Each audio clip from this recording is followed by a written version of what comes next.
Բարև ձեզ, հարգելի հայրենակիցներ, այսօր ուզում եմ խոսել Պաշտպանության նախարարի կողմից զինված ուժերում հոգևոր ծառայության լուծարման կամ գործունեությունը դադարեցնելու մասին։ Նախ ուզում եմ ձեզ տեղեկացնել, որ զինված ուժերում հոգևոր ծառայությունը ստեղծվել է 1997 թվականին ամենայն հայոց կաթողիկոս երջանկահիշատակ Գարեգին Առաջինի կողմից, ինչպես նաև նախկին պաշտպանության նախարար երջանկահիշատակ Վազգեն Սարգսյանի կողմից։ Նրանք են ստեղծել հոգևոր ծառայությունը։ 2000 թվականին սեպտեմբերի 14-ին հաստատվել է կանոնադրությունը ամենայն հայոց կաթողիկոսի և պաշտպանության նախարարի կողմից։ Զինված ուժերում հոգևոր ծառայության կանոնադրությունը, ընդ որում դրա համար նաև հիմք է ծառայել Պաշտպանության նախարարի հուլիսի 19, 2000 թվականի թիվ 728 հրամանը։ Ես ուզում եմ ձեզ ընթերցել այդ կանոնադրության նպատակներից երկուսը։ Ուրեմն այսպես. Հայաստանի զինված ուժերի անձնակազմին հաղորդակից դարձնել Քրիստոսի ավետարանին և քրիստոնեական հավատքի սկզբունքներին, հայաստանյաց առաքելական Սուրբ եկեղեցու դավանանքի, եկեղեցական կանոնների և ավանդության համաձայն։ Մյուսը. Հայաստանի զինված ուժերի անձնակազմին դաստիարակել քրիստոնեական բարոյական սկզբունքներով և ազգային հայրենասիրական ոգով։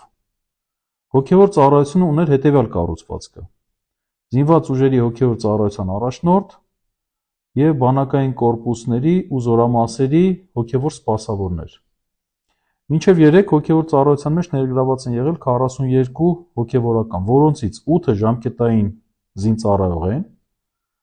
34-ը կամավոր մայրաթորի կողմից նշանակված, ընդ որում նրանցից մեկը վարդապետ, 16-ը քահանա և 17-ը սարկավակ։ Պաշտպանության նախարար Սուրեն Պապիկյանը հունվարի 29-ին սույն թվականի ընդունել է թիվ 159 հրամանը, որով ուժը կորցրած է ճանաչել Պաշտպանության նախարարի 2000 թվականի հուլիսի 19-ի հրամանը։ Այս հրամանով Պաշտպանության նախարարը փաստացի փորձ է արել դադարեցնել հոգևոր ծառայության գործունեությունը։ 42 հոգևորականներից միայն 8-ն են մնալու ծառայության, իսկ 34-ը այլևս չեն ծառայելու։ Պաշտպանության նախարար Սուրեն Պապիկյանը այս իր հրամանով ուրեմն ինչ է խախտել։ Առաջին. Հայաստանյաց առաքելական Սուրբ եկեղեցու և Հայաստանի Հանրապետության հարաբերությունների մասին օրենքի 10-րդ հոդվածն է խախտել։ Ես մեջ բերում եմ այդ նորմը։ Հայաստանյաց առաքելական Սուրբ եկեղեցին իրավունք ունի ունենալու մշտական հոգևոր ներկայացուցիչ զորամասերում։ Երկրորդը, պաշտպանության նախարարը խախտել է պաշտպանության նախարարի կողմից և ամենայն հայոց կաթողիկոսի կողմից հաստատված կանոնադրության 5.1 կետը։ Ինչ է ասում այդ կետը։ Հոգևոր ծառայությունը լուծարվում է ամենայն հայոց կաթողիկոսի օրհնագրով և պաշտպանության նախարարի հրամանով։ Ինչպես տեսնում ենք, նախարարը միայնակ չէր կարող լուծարել այս ծառայությունը, մինչդեռ արել է հենց այդ։ Այս գործընթացի առիթը հանդիսացել է այն, որ գնդերեսները հրաժարվել են պաշտպանության նախարարության պահանջով միանալ Նիկոլ Փաշինյանի նախաձեռնված հակաեկեղեցական ծրագրին։ Գնդերեսների հետ կապված հանդիպումների ճնշումների մասին մամուլում նաև հրապարակումներ եղան։ Սա իրավական կողմն է, իսկ բարոյահոգեբանական կողմը նա է, որ այս իշխանությունը իրականում թիրախավորել է ազգային եկեղեցուն։ Փոխանակ ամեն ինչ անեն, որ բանակը հեռու պահեն այս ամոթալի հալածանքներից, անում են ուղիղ հակառակը։ Փոխանակ բանակի ղեկավարությունը ամեն ինչ անի, որ ունենանք իսկական քրիստոնյա զինվորականներ, անում է ուղիղ հակառակը և ինքն էլ իր հերթին միջամտում է եկեղեցու ներքին գործերին։ Իրական քրիստոնյա զինվորականը նա է, ով հավատում է Քրիստոսին, չի վախենում մահվանից։ Դուք պատկերացնում եք, թե այդ դեպքում մենք ինչ անձի և ինչ պաշտպանի հետ գործ կունենանք։ Մարդ, ով մահվանից չի վախենում, նա չի լքի իր ընկերոջը նեղության պահին, փոքրոգության պատճառով չի փախչի, փախուստի չի դիմի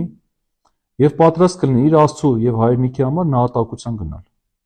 Այսպիսի մեկ զինվորը արժե թշնամու 100 զինվորից ավելին։ Եվ պատկերացրեք հիմա